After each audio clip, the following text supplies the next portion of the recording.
Manchester United are about to lose their most important midfielder. I'm talking about Casemiro, who will be leaving Manchester United in the summer.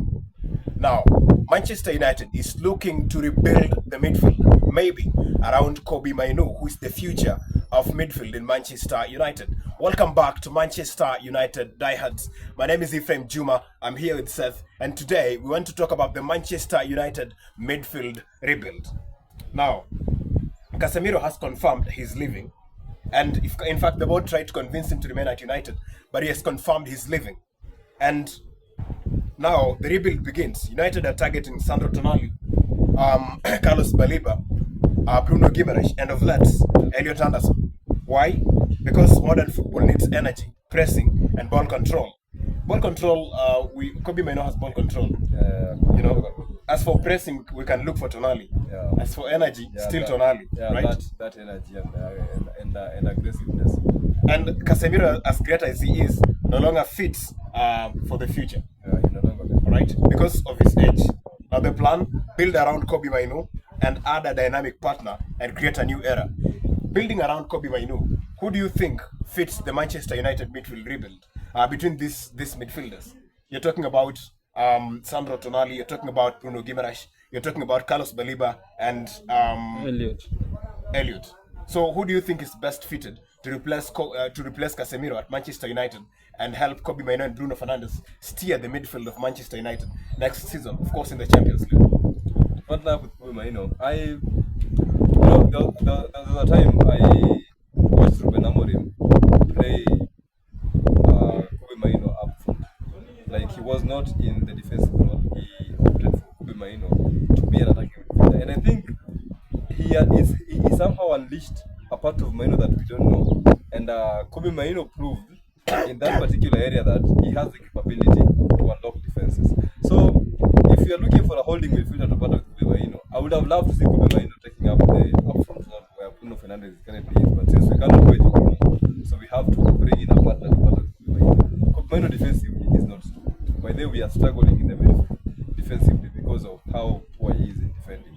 So when you bring someone in, Kobbie Mainoo might be good in controlling the ball when we're in possession, right? But pressing wise. But when you lose the ball, when we lose the ball, I think his participation in regaining the ball is very, very low. He's very, very low. He's not that guy who's gonna cut passing lanes, intercept the passes. Off the ball is not that good. Yeah, and then be aware of his opponents when they make runs. At times he makes some decent tackles, but arguably, off the ball, Kobbie Mainoo is not so reliable. So if we bring in someone like Tonali, then we are going to bring in, then maybe we can play with a single pivot as Manchester City. Tonali to be the defensive midfielder, Kobbie Mainoo to partner with Bruno Fernandes, and then let Sandro Tonali do the donkey work, what Kante was doing at Chelsea. So that might work for me. Okay. So Sandro Tonali is the best decision Manchester can make in rebuilding the midfield. I think so. Because of his defensive capabilities and of course his physical fitness. Yeah, relentlessness, he can run up and down. And defensive awareness. Yeah, and then his defensive awareness, his ability to intercept the passes. Now, this is my question.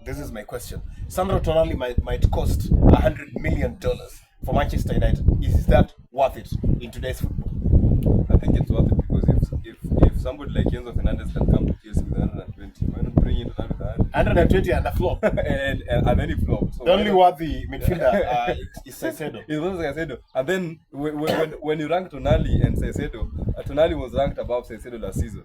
So if Caicedo costs 100, then why not go for Tonali with 100? You see? So for me, it's from where the football price tag has gone to in this football era, it's a little bit abnormal. Not even abnormal. It's even abnormal because you can imagine that Ronaldo at some point costed 90 million, and then now you're buying a player like that for 120 million. It's nonsense. Just absolute nonsense. Yeah, it's absolute nonsense. So it's the hype that decide the player's price these days. Because the fact that we're now talking about Tonali, so the hype is starting to build around Tonali, and then all of a sudden, and also if Manchester United talk about a player, the team takes advantage and they want a lot of money from Manchester United, knowing that being a rich club they'll pay. Okay, this is not just a transfer. This will be a complete reset of the midfield, trying to rebuild the midfield around Kobe Mainu and Bruno Fernandes next summer. Now, Manchester United diehards, Manchester United fans, subscribe to the channel, like our videos, share the videos, click the notifications bell to make sure that, of course, you get all our videos as soon as we upload them. My name is Ephraim Juma. I'm here with Zeth Adwar. Thank you for watching. See you next time.